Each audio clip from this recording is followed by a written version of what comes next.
Good afternoon. It's a great honor to join you today at this important side event at the second World Summit for Social Development, graciously hosted by the State of Qatar. I extend my warmest greetings to Your Excellency, Ms. Asifa Bhutto Zardari, First Lady of Pakistan, and to Your Excellency, Lulwa Saleh Al-Awadi, Chair and Secretary General of the Supreme Council for Women of the Kingdom of Bahrain. And to all of you, Excellencies, distinguished guests, and friends. At the outset, let me express on behalf of UN Women and our Executive Director, Dr. Sima Bahouth, our deepest appreciation to the Supreme Council for Women of Bahrain and to Her Royal Highness Princess Sabeeka Bint Ibrahim Al Khalifa, First Lady of the Kingdom of Bahrain, for her visionary leadership and unwavering commitment to advancing women's empowerment. The Princess Sabeeka Award for Women's Empowerment drives impact and promotes international cooperation to advance women's rights and women's empowerment globally.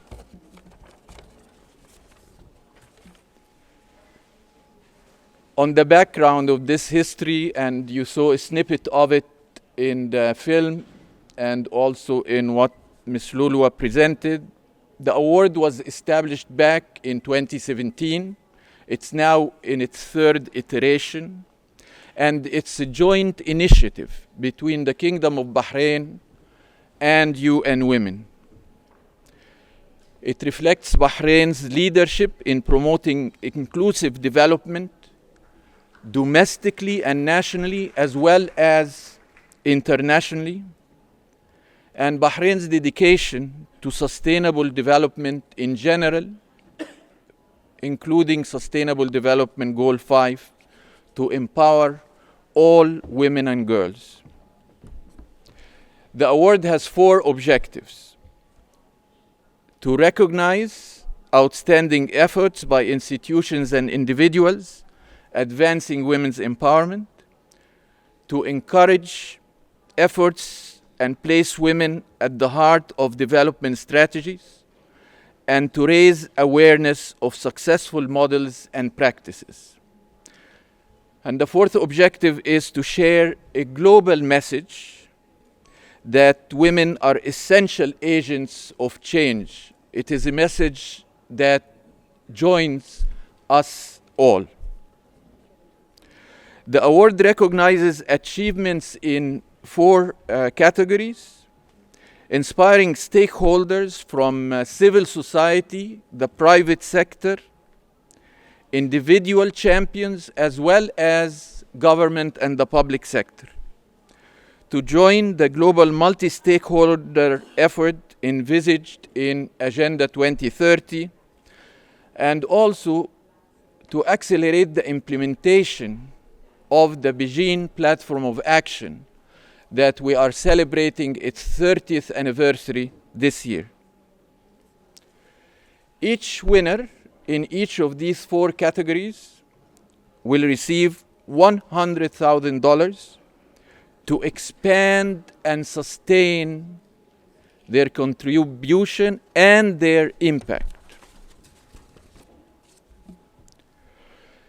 And the award, and we as co-sponsors have the privilege of a jury of global leaders, legal professionals, academics, and advocates from diverse backgrounds, each with a track record of advancing women's empowerment.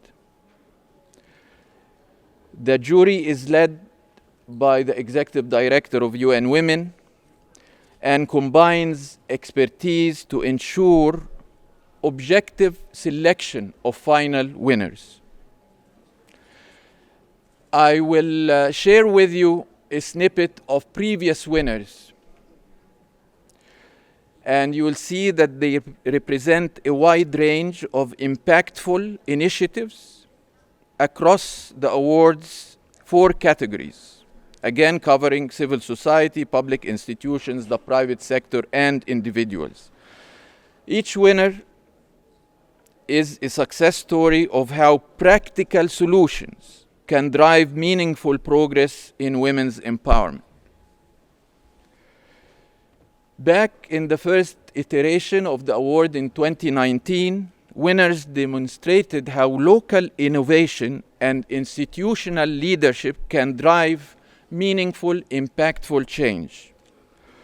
From Kenya, where clean energy initiatives empowered rural women to generate income and take an active role in shaping community development. I can see we have audiences from Kenya or audiences familiar with the award and its impact in Kenya. To Nepal, let's see whether we have any audience from Nepal. To Nepal, where microfinance programs, well represented, where microfinance programs reach remote areas and enabled women to start businesses and reshape their futures.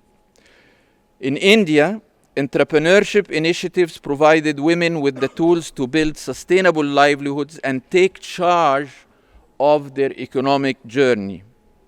And in the United Arab Emirates, in Abu Dhabi, the police force led a pioneering initiative to empower police women, strengthening their roles across local, regional, and global levels. And we are honored to have a leader and the champion of women's empowerment from the United Arab Emirates, Ms. Noura Suwaidi. Moving to the second iteration in 2022, winners continued to showcase bold and inclusive approaches to women's empowerment. In Uganda, community leadership mobilized women to advocate for their rights and lead development efforts. In Egypt, rehabilitation programs restored dignity to women and families facing extreme vulnerability, offering pathways to reintegration and to sustainability. And in Nigeria, again, clean energy solutions tackled energy poverty, creating safer homes and new opportunities for women to thrive. In terms of examples, finally, from Brazil, public defenders opened doors to justice for women and girls, ensuring legal protection and support for those facing violence and discrimination. As you can tell, the thread that combines all these winners and winning initiatives has been impact, pragmatism, and sustainability. Now, moving to the upcoming iteration of the award, application for the 3rd edition of the award are now open, and we encourage all eligible institutions and individuals to apply via the award's official website. Among the many sessions I have attended in this summit, this is one of the best attended.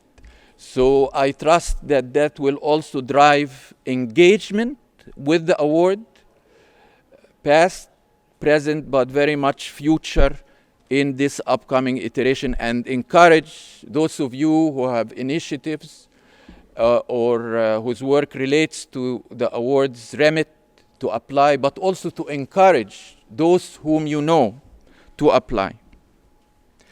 The application forms have been carefully designed to ensure that the jury can identify the most impactful initiatives based on applicants' responses to 11 questions that elicit evidence-based information on pragmatism, on sustainability, and on impact, and also on capacity and prospect to scale for greater results.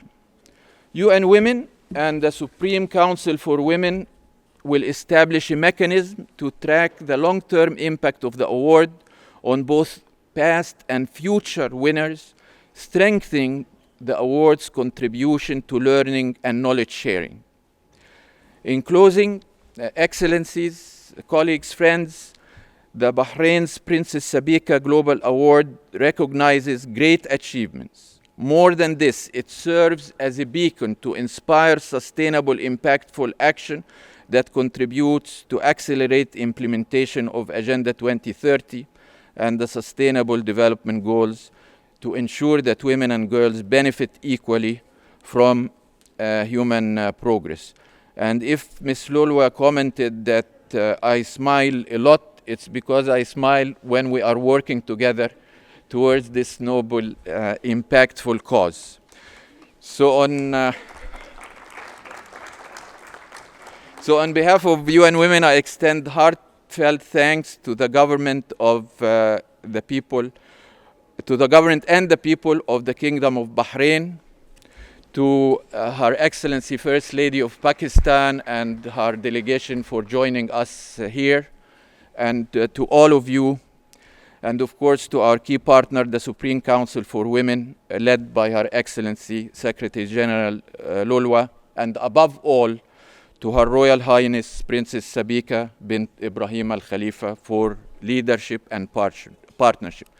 So let us, at this final day of the World Social Summit for World Summit for Social Development, let us continue to together champion women's rights and empowerment as our shared responsibility and as a critical prerequisite for eradicating poverty, for achieving SDG 5 and all the SDG, to promote women's empowerment, realization of women's rights, and social inclusion. Thank you very much.